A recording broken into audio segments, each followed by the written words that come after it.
Just under the surface of the soil, in the darkness, swarms a world to which we owe almost everything. The nourishing earth, a vital source, but made fragile, impoverished more than ever by pollution compaction. From roughly everywhere on the planet, warnings are launched, calling without delay for a change in our agricultural methods so that the soil may regenerate itself.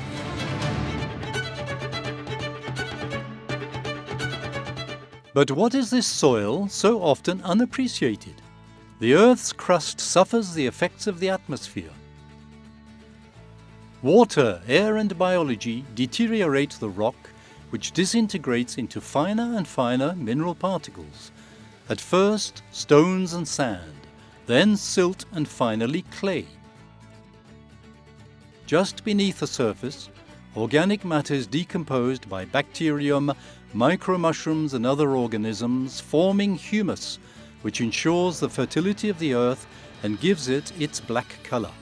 Together, the mineral components and organic matter constitute the basis of the soil, the structure in which the plant life will settle and thrive, drawing, thanks to their roots, the water and nutritive elements which they need in order to grow.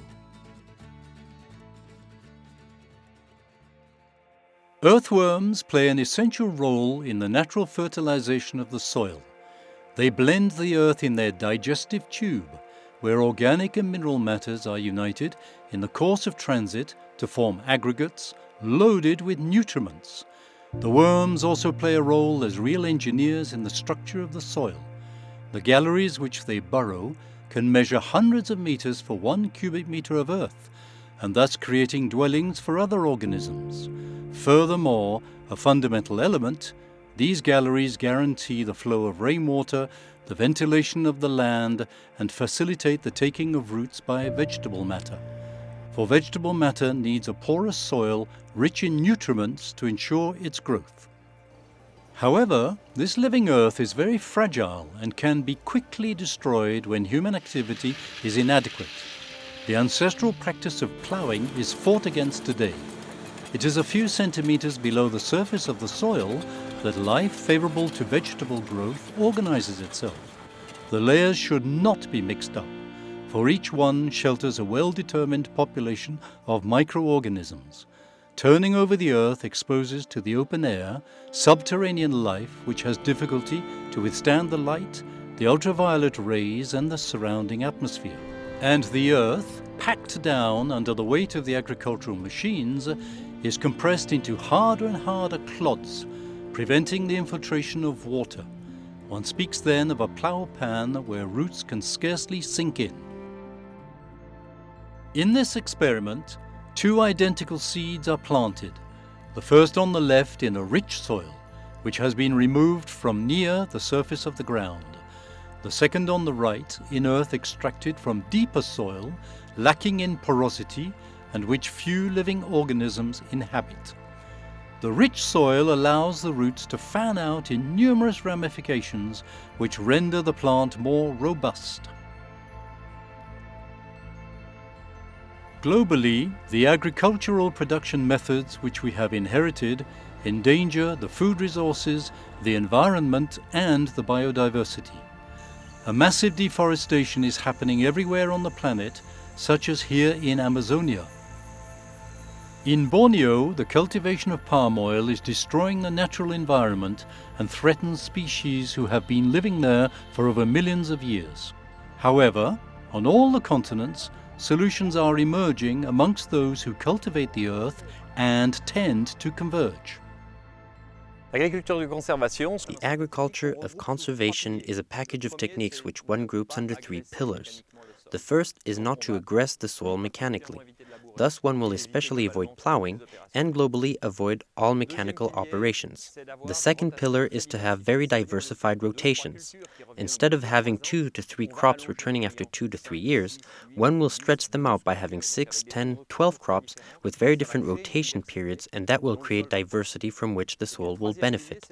Then the third pillar is never to leave the soil naked.